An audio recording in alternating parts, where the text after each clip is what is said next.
गंगा। हमने तुम्हें चूड़ियां ले जाते हुए देखा था। किसके लिए ले जा रही थी? वो दीदी, गंगा की सोने खिलाइयाँ हमें अच्छी नहीं लग रही थी, तो बस वो चूड़ियाँ उसे पहना दी। उस श्रापित लड़की की सूनी कलाइयां तो दिख गई, लेकिन उसपे वो सफेद दाग नहीं दिखा। हाँ, वो दाग तो हमने देखा, लेकिन दीदी आप उसे श्रापित क्यों कह रही है? देख छोटी, जिसके हाथ पैर पर ऐसे गंदे सफेद दाग होते हैं ना, वो लोग श्रापित होते हैं। और तू ना उसे ज्यादा अपने सर मत चढ़ा। किसी को स्नेह से रखना क्या सर पे चढ़ाना हुआ? अरे स्नेह पाने के लायक है ही नहीं वो चालाक लड़की। तुमने अभी तक उसका काला दिल नहीं देखा ना, इसलिए ऐसी बातें कर रही है। कितनी चालाक है वो। हमारे शिव को बहला फुसलाकर वो हमारी हवेली तक आ गई। अरे जरा आंखें खोल के आसपास देखो। जब से वो गंगा हमारी इस हवेली में आई है, हमारे इस घर में क्या क्या नहीं हो रहा है। ऐसा क्या हो रहा है हवेली में? अनर्थ का स्वागत हो रहा है। देवी साहिबा ने तुझसे और हमसे, हम दोनों से दूरी बना ली है। देवी साहिबा ने तुझसे और हमसे, हम दोनों से दूरी बना ली है। जब तक वो यहाँ नहीं थी, देवी साहिबा के लिए हम दोनों उनकी बेटियों से भी बढ़कर थे ना। और उसके आते ही हम दोनों पराये हो गए। दीदी आप भी ना। नहीं रुको, हमने जो कहा उसका जवाब दो। क्या हमने कुछ गलत कहा? दीदी हमें लगता है कि गंगा को लेकर आपके मन में बहुत बड़ी गलतफहमी हो गई, बस। अच्छा तो ठीक है, हमारी इस गलतफहमी को तुम ही दूर कर दो। बताओ हमें, महंत जी ने देवी साहिबा को फोन करके ऐसा क्यों कहा कि उस अनजान लड़की को हमारी इस हवेली का खास मेहमान बनाकर रखा जाए? क्यों? ऐसा क्या खास है उस लड़की में? और आखिर महंत जी की वो लगती ही क्या है? और सुनो, हमने तो देवी साहिबा को ये भी बता दिया कि भाई ये लड़की श्रापित है, इसके हाथों में सफेद दाग हैं। लेकिन फिर भी इसकी मेहमान नवाजी में कोई फर्क नहीं आया। भगवान ना करे छोटी, अगर तेरे या हमारे हाथों में ऐसे दाग होते ना, तो इस घर में पता नहीं क्या हो गया होता। लेकिन उसके साथ ऐसा कुछ भी नहीं हुआ। क्यों? अरे उस बेसहारा लाचार लड़की को अगर हमारी हवेली में शरण ही देनी थी तो नौकरानी बना लेते। एक खास मेहमान बनाने की क्या जरूरत थी? आखिर रिश्ता ही क्या उसका महंत जी से? देखो छोटी, तुम ही सोचो, इतने सालों में आज तक कभी महंत जी को किसी लड़की के इतने करीब आते देखा है? नहीं ना? तो फिर इस श्रापित लड़की के साथ क्यों? याद करो कैसे महंत जी उस गंगा को अपनी बाहों में उठाकर इस हवेली में आए थे।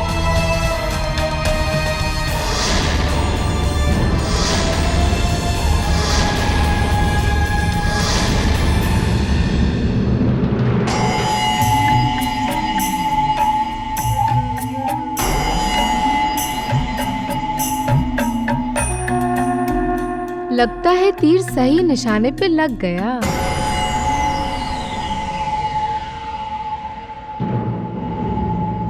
दीदी आप भी ना पता नहीं क्या क्या सोचती रहती हैं। चलिए अब नाच गाने की तैयारी करने जा रही हो? तुम लोगों को वो नहीं दिखाई देता जो मुझे दिखाई देता है? हाँ देखो, अपनी मांग देखो, इसमें अब सिंदूर पड़ने वाला है।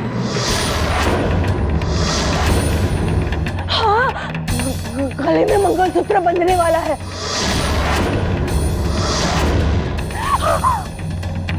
हाथों में तुम्हें मेहंदी लगने वाली है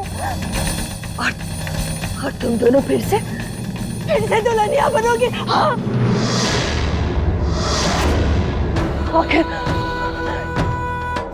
आखिर हर्षवर्धन अनहोनी जो लेकर आया है सब कुछ बदलने वाला है, सब कुछ उल्टा पुल्टा होने वाला है। देखना सबकी मांग भर के रहेगी, सब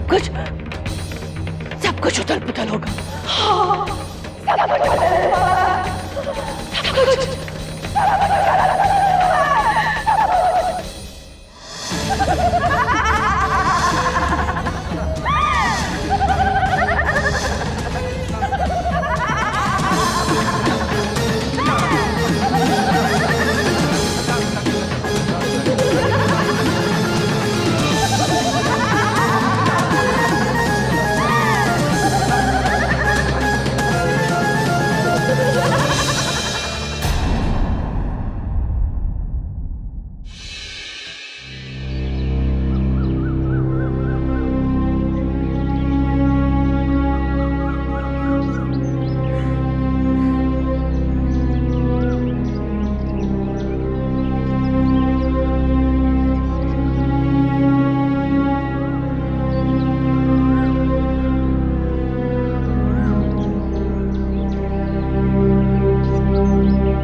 प्रणाम गुरुजी।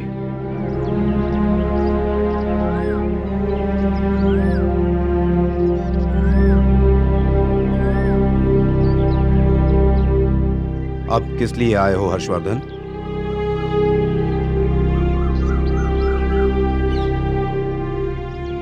गुरुजी, संसार के लोगों को जब चंद्र ग्रहण या सूर्य ग्रहण दिखता है तो बस कुछ ही पलों के लिए दिखता है, परंतु मेरे जीवन पर छाए इस ग्रहण को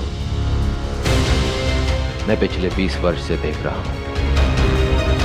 नियति ने स्वयं उस लड़की को इस ग्रहण का निवारण बनाकर भेज दिया जिसके कारण यह ग्रहण लगा था। लेकिन इस बात का क्या प्रमाण? ये लड़की वही 20 वर्ष पहले वाली गंगा ही है जिससे तुम्हारा संबंध था? मेरा विश्वास कीजिए गुरुजी, ये वही गंगा है। उसे देखते ही मुझे ऐसा लगा जैसे मेरे जीवन के पिछले 20 वर्ष गायब हो गए हों। मैं एकदम 20 वर्ष पीछे चला गया। और सिर्फ मुझे ही नहीं गुरुजी, स्वयं गंगा को भी ऐसा लगा। मैंने उसकी आंखों में वही भाव देखे जो 20 वर्ष पहले हर्षवर्धन के लिए थे। मैंने इन्हीं हाथों से उसे उठाया था गुरुजी। आज भी उसका स्पर्श वही है।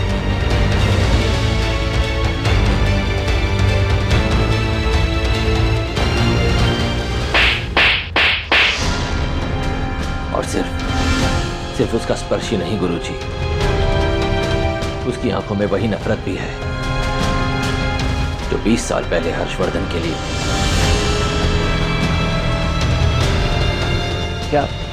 क्या अभी आपको शक की कोई गुंजाइश रखती है गुरुजी? मेरा विश्वास कीजिए, ये वही गंगा है। यदि ये सच है तो फिर समझना गंगा वापस आ गई।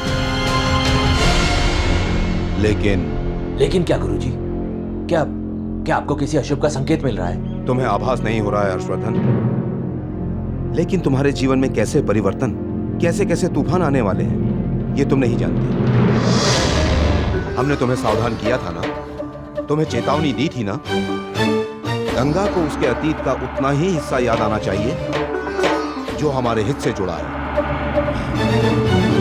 लेकिन दुर्भाग्य से गंगा को वो बातें याद आ गई है जो बातें याद नहीं आनी चाहिए। गंगा के हृदय में 20 साल पहले वाली घृणा जन्म ले चुकी है। यह अच्छा नहीं हुआ है हर्षवर्धन। अब तो वो घटनाएं घटेगी जिसके बारे में तुम सोच भी नहीं सकते। तुम्हारा जीवन तूफानों से घिरा हुआ देख रहा हूं मैं।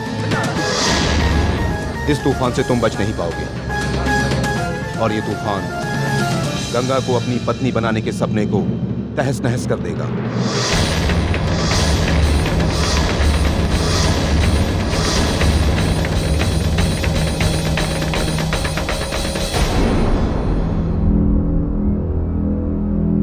क्या हाँ हर्षवर्धन, इस जन्म में गंगा तुम्हारी पत्नी नहीं बन पाएगी।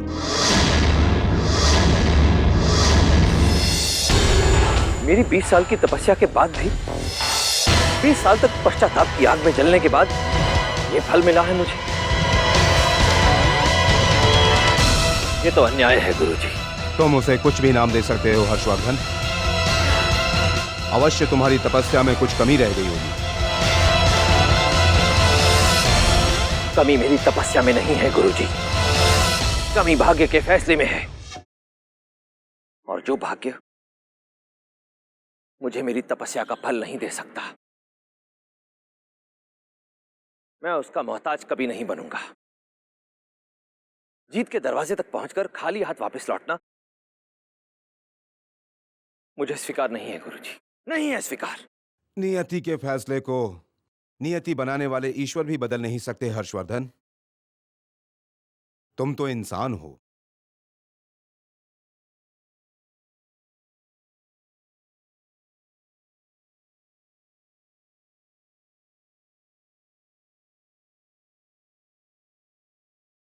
तो फिर मेरा फैसला भी अटल है गुरुजी।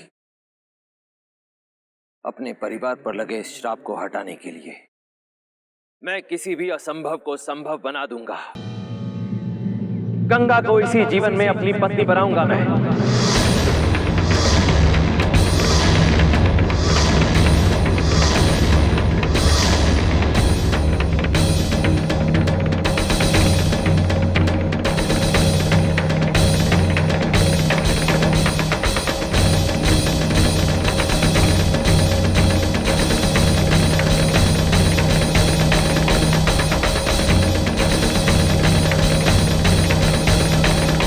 हर्षवर्धन,